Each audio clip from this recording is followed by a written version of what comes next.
September the 26th. It's my pleasure to have you here. Grab a coffee and let's talk about a realistic utopia of a fair society. So, once again, I know I'm repeating myself here. Rawls rejects any notion that the freedom of exchange is on par with or should even take priority over personal freedom and political equality. And I went into his argument as to why in the next to last post. If you haven't yet heard it, go back, you will find it in my timeline. I also had the very previewed discussion about the defining feature of property today. The right to not care about it and even destroy it at will. And why redefining property as custodianship is key to establishing a fair society and, frankly, key to human survival.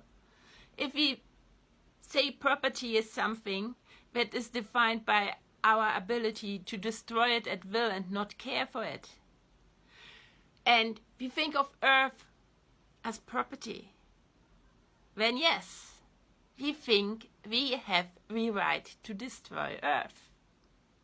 And that will kill us.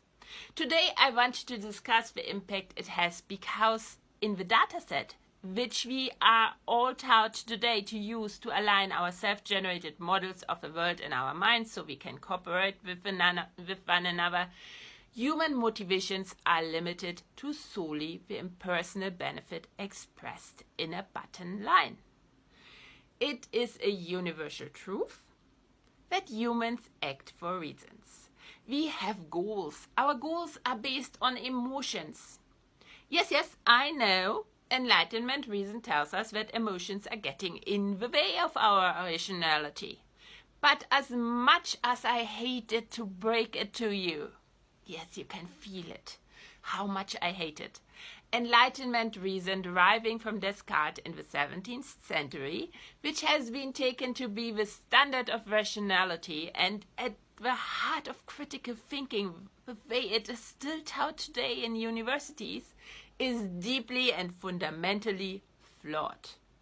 In the case of emotions and goals, it's the case proven by people who lost their capability to have emotions, that if you cannot feel emotions, then like and dislike mean nothing to you. When that's the case, you don't know what you want, because you will always want what you like and you will always not want what you dislike. You don't know what you like or dislike because you have no emotions. You don't know what you want. Without knowing what you want, you'd be unable to set a goal.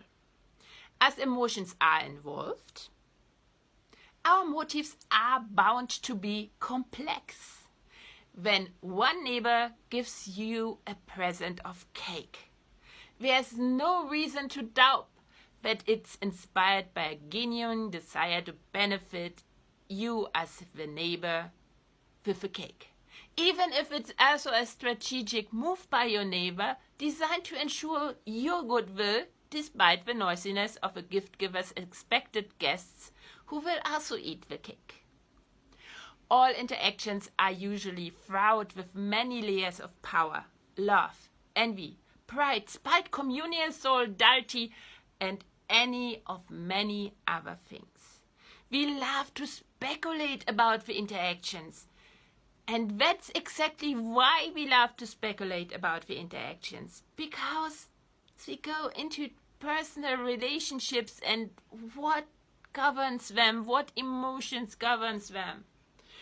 What wouldn't come to our mind, though, not if we are not primed to use this kind of data in our self-generated model of the world, is a sense that the most selfish, self-interested motive is necessarily the real one. What then leads to the radical simplification of human motives? Impersonal markets, economy, I know. Something even a human becomes saleable as soon as you rip it from its context. And that makes it also possible, the ripping from the context, to treat even your neighbor like a stranger and sell him the cake to the highest possible price you can achieve. The impersonal markets, as we know them today, were born out of war. And I mean all out, constant war between everyone, and emerged from disposing of loot and provisioning of soldiers in the axial age.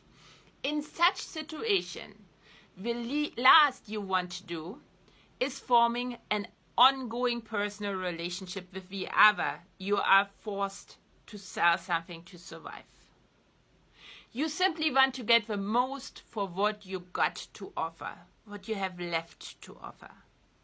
Interestingly enough, the axial age was also the period that saw the birth of the world's major philosophical tendencies, the thing Enlightenment reason was based on, because they had rediscovered all these Greek guys from back then. It was the backdrop of war and the rise of those impersonal markets that made it possible for the philosophers, we still know today, because there might have been others we are not aware of anymore, to begin to speak about concepts like profit and advantage, and to begin to imagine that this is what people are really pursuing in every aspect of existence. And it was this that allowed them to look at human life like it could be reduced to a matter of a means-to-end calculation, and hence something that could be examined using numbers and a bottom line. That's what Enlightenment reason tells us again. Reason uses mathematical logic, and that neither is true. Reason uses the logic of image schematas, frames, conceptual metaphors, prototypes and narratives of language in our mind.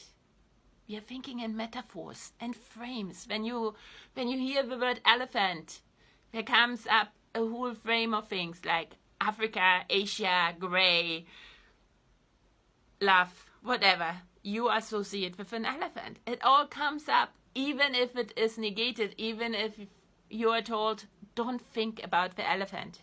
This frame comes up. Boom! We will never be able to measure the true impact of anything relating to human interactions in numbers. No, never. Success or failure of a society can't be reduced to a bottom line, because motivation is complex. Society, the alignment of our diverse self-generated models of the world in our minds in order to be able to cooperate, is the ultimate basis to any human interaction, any forming of common goals.